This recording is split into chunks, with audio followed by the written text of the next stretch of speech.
As I may have told you, we were heading off to do a spot of on-site filming yesterday. That filming was supposed to include gathering some drone footage of a high-reach demolition excavator in action, together with an interview with the boss of a demolition company as well. First, the boss man had an urgent appointment elsewhere, so we weren't able to film it yesterday, so we'll have to film him at another time. Then the drone wouldn't take off because the proximity of a nearby airport. And then, as if that wasn't enough for one day, the high reach popped a hose and won't be working again until today. So my son is actually on site right now trying to get the footage we were supposed to be getting yesterday. A journalist's life is not an easy one. Still, I'm sure I had a better 24 hours than Boris Johnson. After all, at least I got to call into my favourite pie and mash shop in all the world, so my day wasn't a total write-off. Just one very quick thing I am going to throw up on the screen here, if I can find it. Gary Muirhead has just said, good morning, Mark, and goodbye, Boris.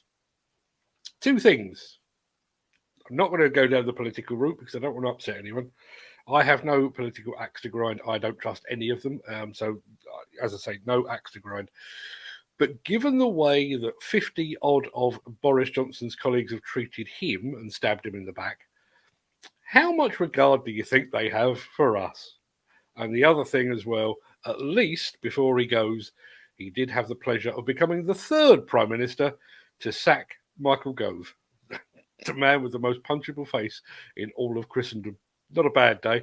We're going to get on with all of this in just a second. I'm going to post the intro. No, I'm not going to post the intro. I'm going to post the question of the day, roll the intro, and get the show on the road. And our question of the day, which you're about to see, does relate very much to my day yesterday and perhaps even more so to Boris Johnson.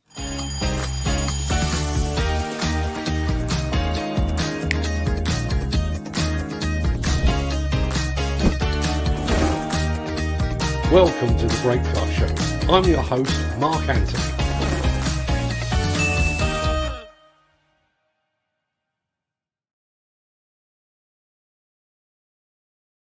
It's Thursday, the 7th of July, and as that remarkably persistent guy just said, welcome to the Breakfast Show. I am your host, Mark Anthony, and today I shall be the Dark Lord of Demolition. Why not? On today's show, as details of the CMA investigation are shared on the UK construction sector's biggest podcast, demolition contractors are apparently getting ready to take advantage of the situation. We're going behind the levers with the Diggerman blogger, Mr. Nick Drew. We're going to show you a US stadium disappearing before your very eyes and the dismantling of one of the most beautiful gas holders you will ever see.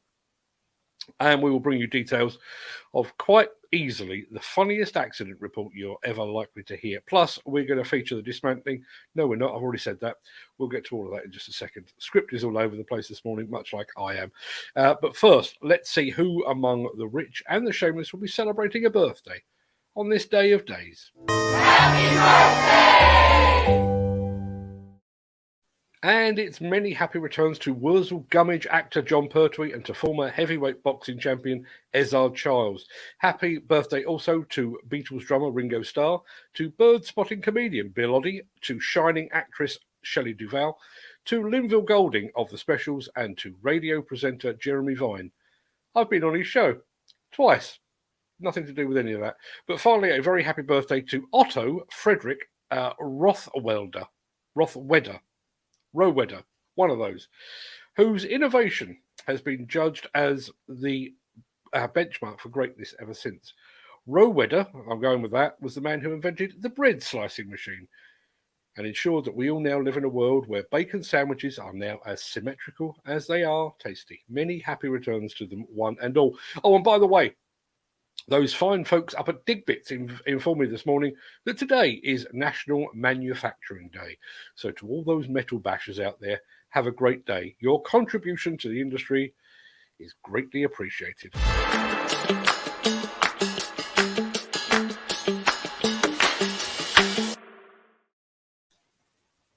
Just posting something in the chat because you're going to need it later. The powers that be within the UK demolition industry initially assured us that there was no case to answer in the Competition and Markets Authority probe into collusion and bid rigging.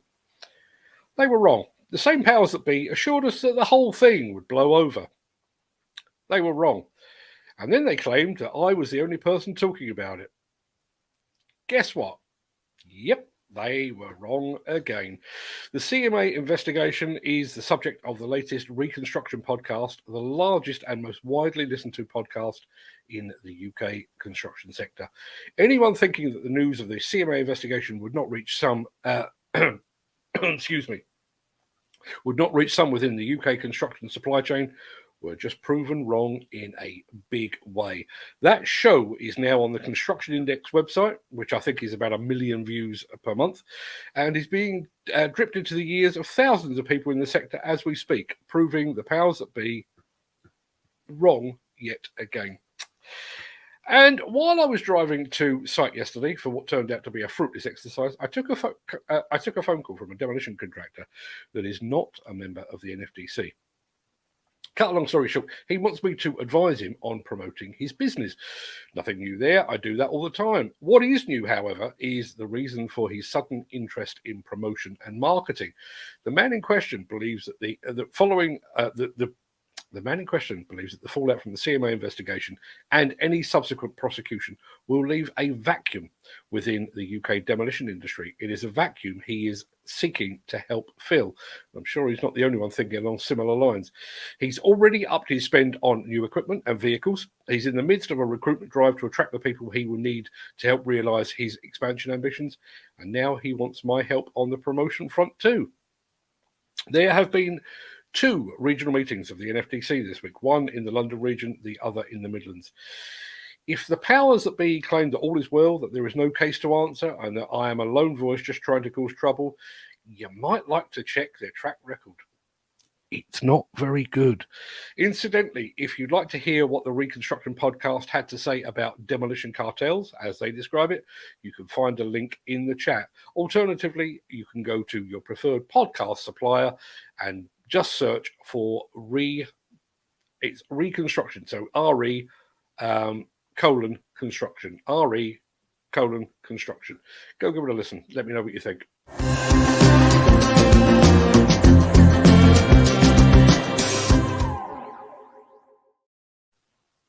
The next item of news is something of a double-edged sword.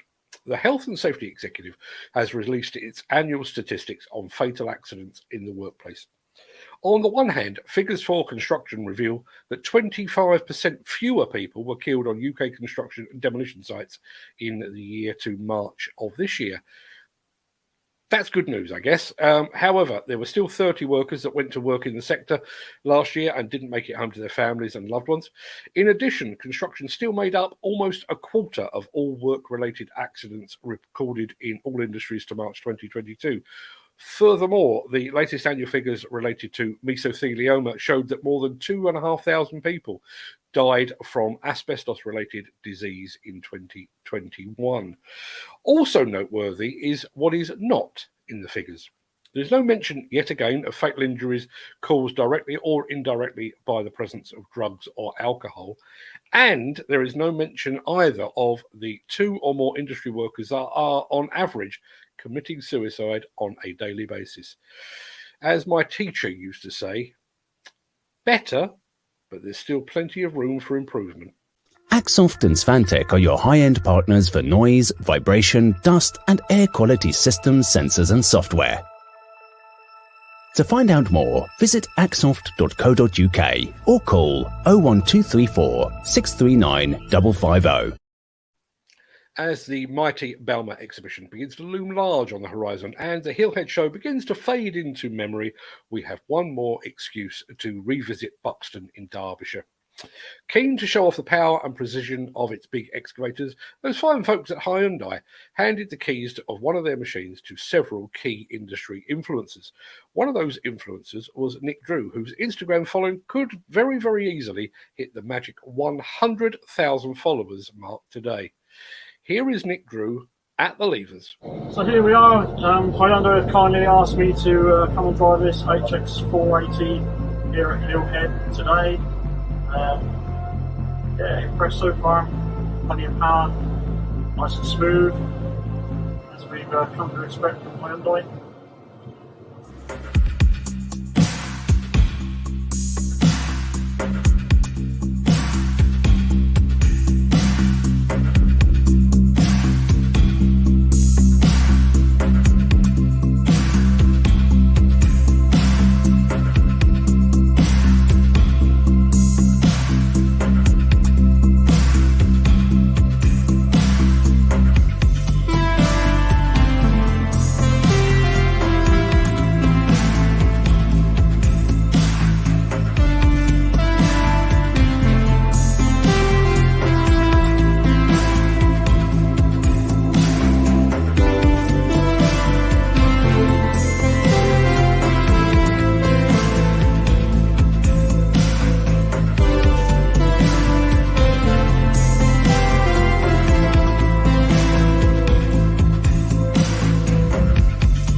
If you're on Instagram and you don't currently follow Nick, be sure to do so. He is digger_man_blog_. Hi, I'm Nick Drew, and I'm watching The Breakfast Show.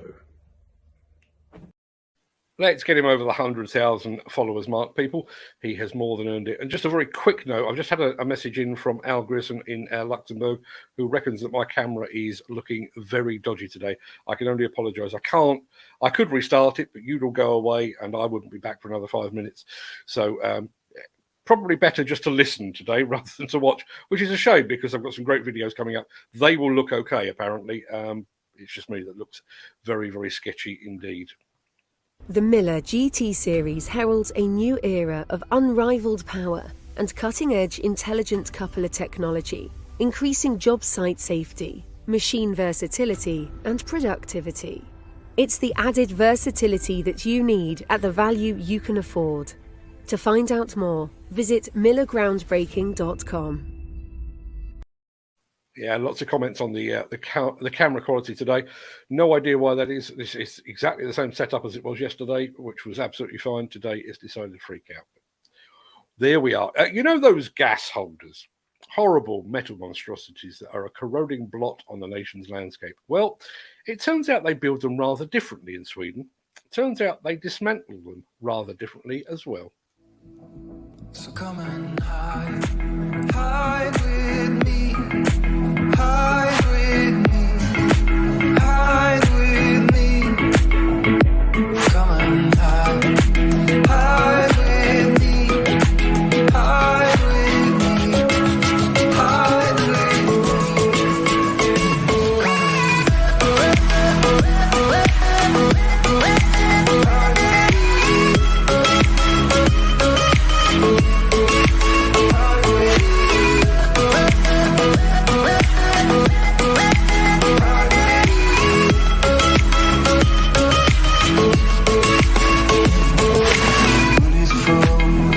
bright, I called you up just to hear your voice on the machine.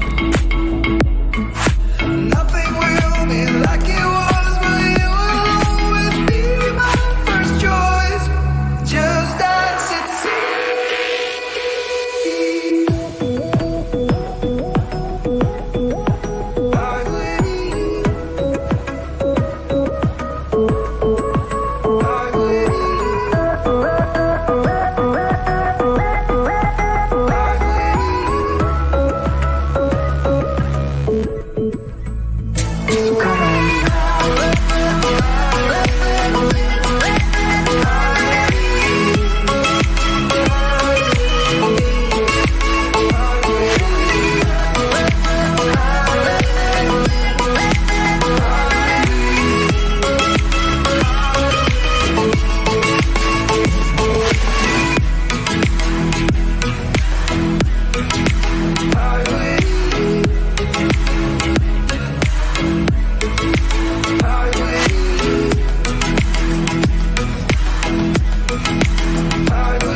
That is, or should I say, that was the gas clock in Stockholm that is now being transformed into a cultural centre.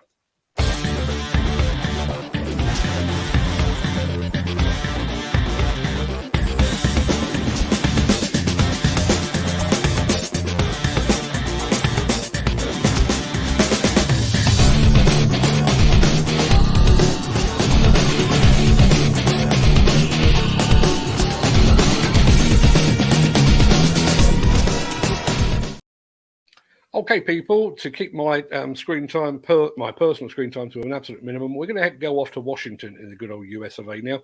You're about to see a stadium disappear before your very eyes.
now be generations of people that will never know that stadium even existed.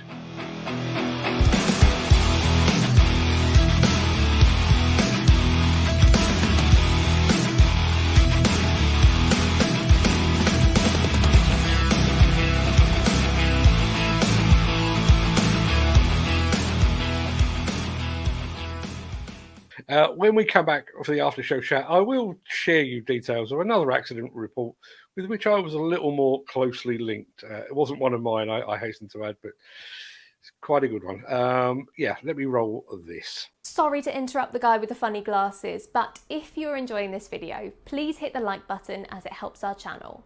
Or, better still, share this video with a friend or a colleague. Thank you. Right, back to Beardy. Right, that pretty much wraps up the main part of this morning's show. I'm going to roll the outro in just a second before leaping gazelle-like over into the chat to see what you're all saying today. And I apologise once again for the image quality today. I'm going to go and hit the server with a big hammer in a minute. If you can't stick around for that, please stay safe, look after yourself, your family, your friends, and your colleagues. And I will see you again at some point. Have a great day and thanks for watching. But if you have the time and you can put up with a terrible image, I'll see you on the other side of this.